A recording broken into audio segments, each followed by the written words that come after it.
All right, so what does an appraiser do? Well, an appraiser is somebody who's licensed to determine the value of your property. So as much as the lender can guess or the real estate agent can guess, at the end of the day, the appraiser is the one that determines the value of a property. Now, it's important to know that the appraiser is hired by the lender. So whoever's lending that money wants to make sure that what you're paying for that investment is worth it.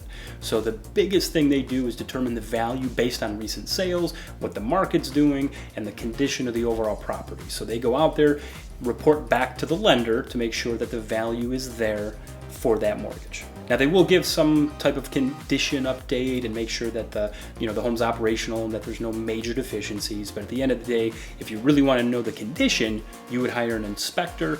They are hired by the buyer and they provide a report directly to them. So the appraiser works for the lender. And again, their main job is not necessarily to make sure that the upkeep is there and that everything's perfect in the home. They just want to make sure the value's there so the investment is worth it. Now, one quick thing to point out. Now, granted, you might make an offer and agree with the seller that here's the contract agreed upon price for that home.